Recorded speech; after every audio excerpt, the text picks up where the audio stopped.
Hello dear student, स्वागत है आप सभी का समृद्धि सोशलॉजी क्लासेस में।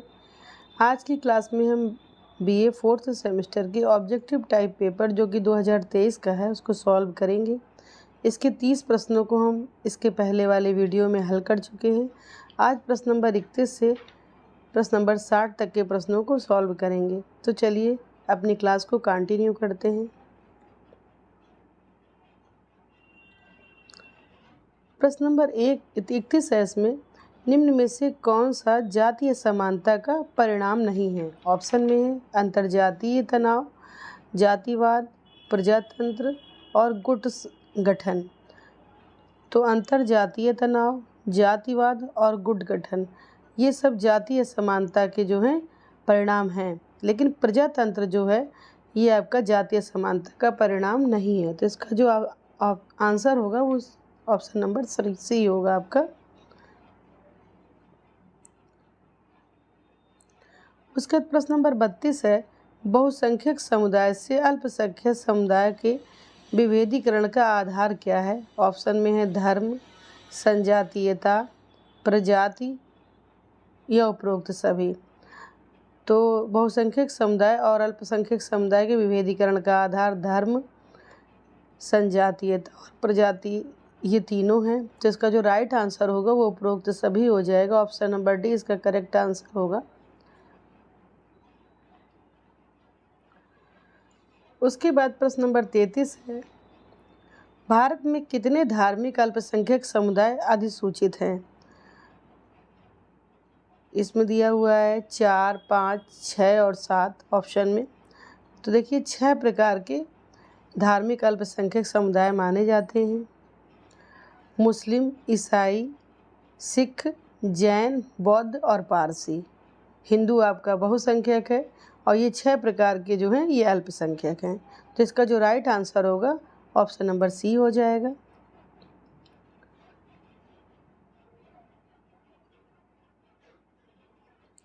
प्रश्न नंबर 34 है, निम्नलिखित में से कौन एक अल्पसंख्यक समुदाय नहीं है। ईसाई, जैन, सिख और दलित। तो इसमें ईसाई, जैन, सिख ये आपके अल्पसंख्यक समुदाय हैं, लेकिन दलित आपका अल्पसंख्यक समुदाय नहीं है। तो इसमें जो ऑप्शन नंबर डी है आपका वो करेक्ट होगा।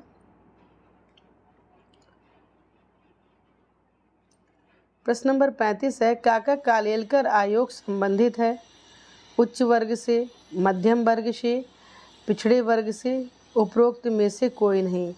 काका कालेलकर आयोग जो होता है ये आपका पिछड़े वर्गों के लिए बना हुआ प्रथम आयोग था और ये पिछड़े वर्गों से संबंधित है। तो इसका जो राइट आंसर होगा ऑप्शन नंबर सी हो जाएगा।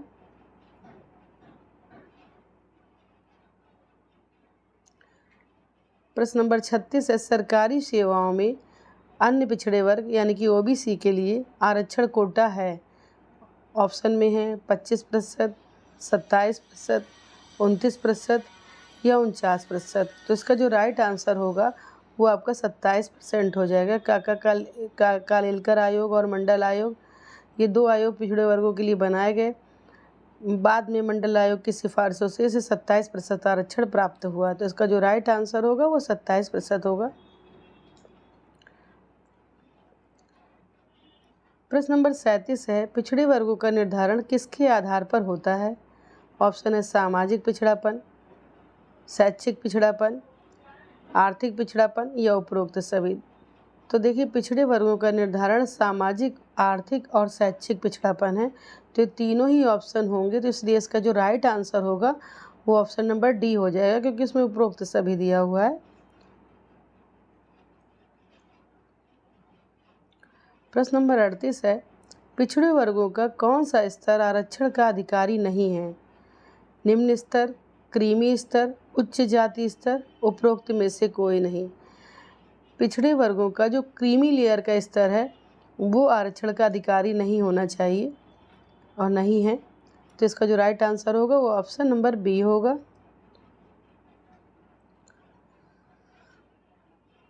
प्रश्न नंबर 39 है आपका, वर्तमान में दलित किस जाति से संबद्ध हैं। ऑप्शन है अनुसूचित जाति से, निर्धन जाति से, शूद्र वर्ण के अंतर्गत सभी जातियों से, जनजाति से। तो जो दलित का संबंध है वो आपका अनुसूचित जाति से है, तो इसका जो राइट आंसर होगा वो ऑप्शन नंबर ए हो जाएगा।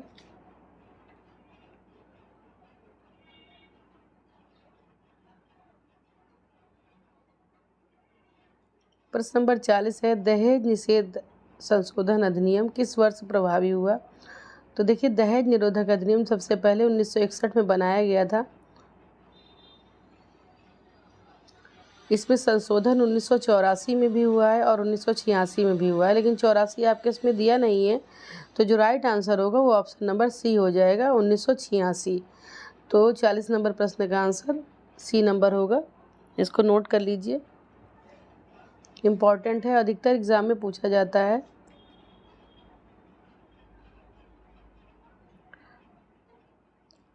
प्रश्न नंबर 41 है, निम्नलिखित में से कौन सा दहेज प्रथा का अवगुण नहीं है? ऑप्शन में है ऋणग्रस्तता, उच्च शिक्षा, आत्महत्या, बेमेल विवाह। तो देखिए, ऋणग्रस्तता दहेज प्रथा की एक बुराई है, आत्महत्या भी इसी कारण लोग कर लेते हैं और बेमेल विवाह भी इसके अवगुण माना जाता है, लेकिन उच्च शिक्षा दहेज प्रथा का अवगुण नहीं माना जाता। उच्च शिक्षा को अच्छा माना गया है, जिससे लोग शिक्षित होकर इस प्रकार के विवाह करें जिससे दहेज को प्रोत्साहन ना दिया जा सके, तो दहेज का अवगुण नहीं है।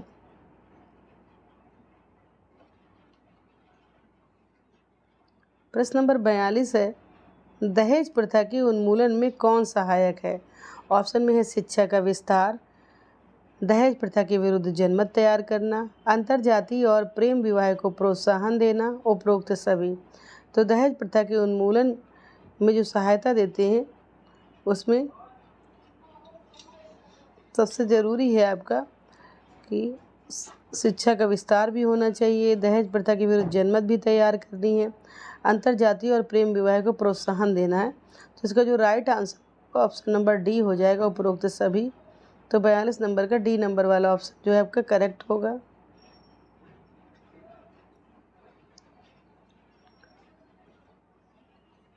प्रश्न नंबर 43 है, दहेज मृत्यु किस श्रेणी में आती है? ऑप्शन में है पारस्परिक हिंसा, घरेलू हिंसा, सामूहिक हिंसा, सामाजिक हिंसा। दहेज मृत्यु जो है आपकी घरेलू हिंसा के डोमेस्टिक वायलेंस के अंतर्गत आती है। घरेलू हिंसा अधिनियम 2005 में बना था और ये 2006 में लागू किया गया था, इसको नोट कर लीजिए, इम्पॉर्टेंट है, अधिकतर एग्जाम में इस तरीके के क्वेश्चन पूछे जाते हैं कि घरेलू हिंसा अधिनियम कब बनाया गया।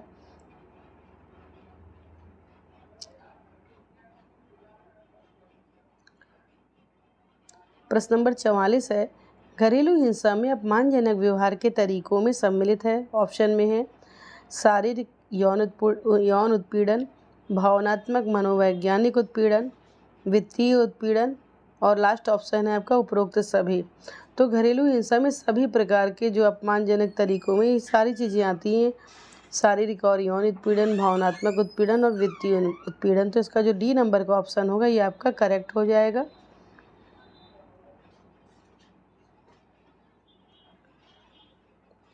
उसके बाद प्रश्न नंबर 45 है,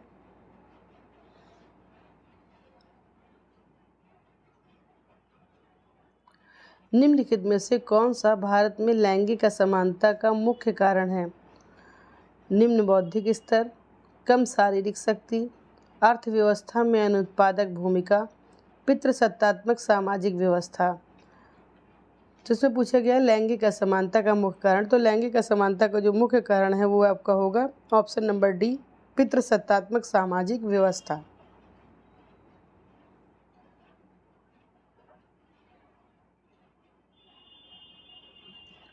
प्रश्न नंबर 46 है, हिंदू विवाह अधिनियम किस वर्ष पारित हुआ?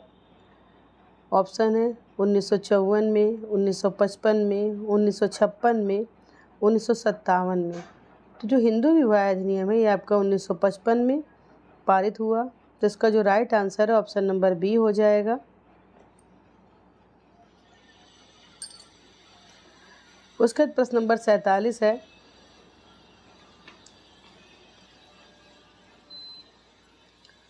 विशेष विवाह अधिनियम किस वर्ष पारित हुआ? ऑप्शन है इसमें 1955, 1955, 1956, 1957। तो जो आपका विशेष विवाह अधिनियम है ये 1954 में बना था। तो ये इम्पॉर्टेंट है, इसको नोट डाउन कर लीजिए। विशेष विवाह अधिनियम 1954।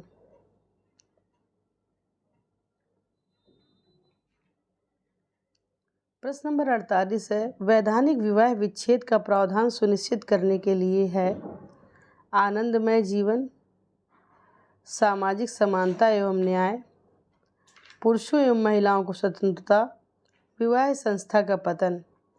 वैधानिक विवाह विच्छेद का प्रावधान सुनिश्चित करने के लिए सामाजिक समानता और न्याय, ये आपका जो बी नंबर का ऑप्शन है ये राइट होगा।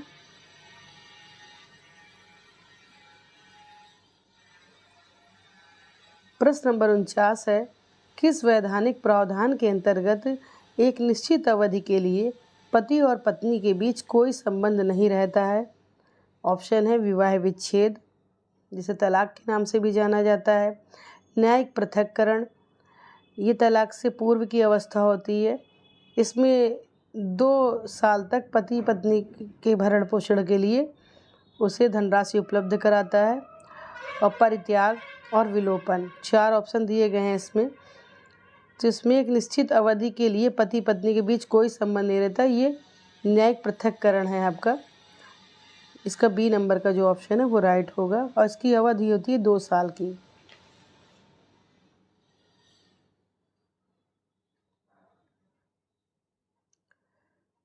प्रश्न नंबर 50 है, विभिन्न रुचियों और मूल्यों के कारण एक ही पीढ़ी के लोगों के बीच बढ़ते तनाव को कहा जाता है सामाजिक कुसमायोजन, अंतर पीढ़ी संघर्ष, अंतः पीढ़ी संघर्ष और हिंसा। देखिए, एक ही पीढ़ी के अंदर जो तनाव होते हैं उसे अंतः पीढ़ी संघर्ष के नाम से जाना जाता है। और अलग अलग पीढ़ी, जैसे हमारे पिताजी और हमारे बीच जो संघर्ष होगा वो अंतर पीढ़ी संघर्ष कहलाएगा। यहाँ पर एक ही पीढ़ी की बात की गई है, तो इसलिए जो इसका राइट आंसर होगा वो अंतः पीढ़ी संघर्ष हो जाएगा। प्रश्न नंबर 51 है, माता पिता के विरोध के बाद भी एक वयस्क लड़की का स्वयं व्यवसाय का चयन एक उदाहरण है बिगड़ैल बच्चे का, अंतः पीढ़ी संघर्ष का, अंतर पीढ़ी संघर्ष का और भूमिका संघर्ष का। तो देखिए, इसमें 2 पीढ़ी की बात करी गई है, माता पिता हैं और उनकी बेटी है। तो इसमें मुझे अंतर पीढ़ी संघर्ष इसका राइट आंसर लग रहा है। अगर इसमें थोड़ा डाउट है तो अगर मुझे कुछ कंफर्म होता है तो उसको कमेंट सेक्शन में मैं कमेंट करके बता दूंगी। उसके बाद प्रश्न नंबर 52 है आपका, अंतर पीढ़ी संघर्ष की समस्या तब उत्पन्न होती है जब समाज होता है निर्धन, संक्रमणकालीन अवस्था में, अप्रजातांत्रिक या परंपरागत। तो अंतर पीढ़ी संघर्ष तब होता है जब समाज परंपरागत होता है। तो इसका जो राइट आंसर होगा ऑप्शन नंबर डी हो जाएगा। प्रश्न नंबर 53 है आपका, भारत में किसी व्यक्ति को किस आयु में वरिष्ठ नागरिक माना जाता है? ऑप्शन में 58 वर्ष उससे अधिक, 60 वर्ष और उससे अधिक, 62 वर्ष और उससे अधिक, 65 वर्ष और उससे अधिक। तो इसका जो राइट आंसर होगा ऑप्शन नंबर बी होगा, 60 वर्ष और उससे अधिक।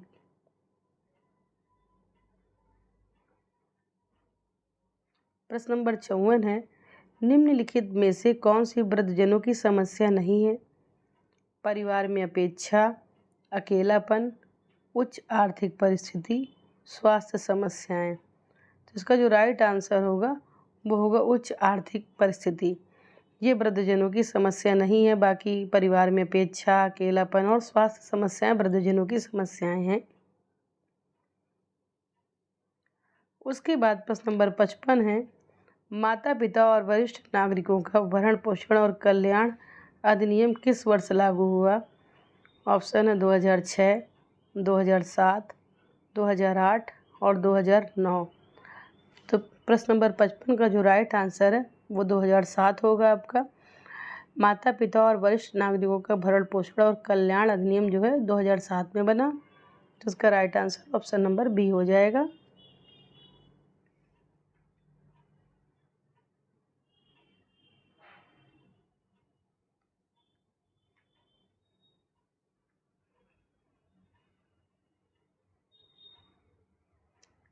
फिर उसके बाद प्रश्न नंबर 56 है, किस प्रकार के परिवर्तन को विकास कहा जा सकता है? ऑप्शन में है नियोजित परिवर्तन, चक्रीय परिवर्तन, उद्विकासीय परिवर्तन, आकस्मिक परिवर्तन। तो इस प्रश्न का जो राइट आंसर होगा वो ऑप्शन नंबर 1 होगा। नियोजित ढंग से जो परिवर्तन होते हैं उनको विकास की संज्ञा दी जाती है।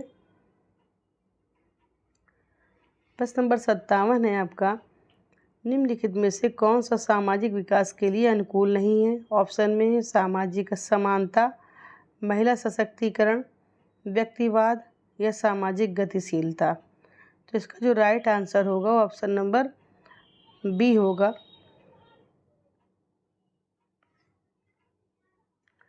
इसका right answer option number C होगा, व्यक्तिवाद।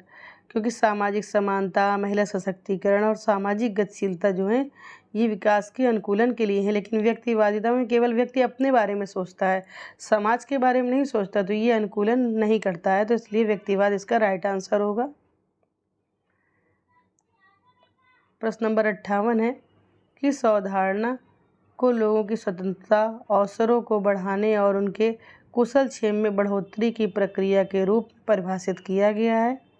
ऑप्शन है आर्थिक विकास, ऑप्शन नंबर बी है मानव विकास, आधुनिकीकरण या अभिवृद्धि। तो इसका जो राइट आंसर होगा ऑप्शन नंबर बी मानव विकास हो जाएगा।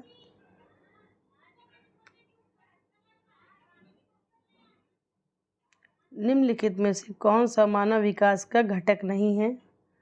ऑप्शन नंबर 59 है आपका,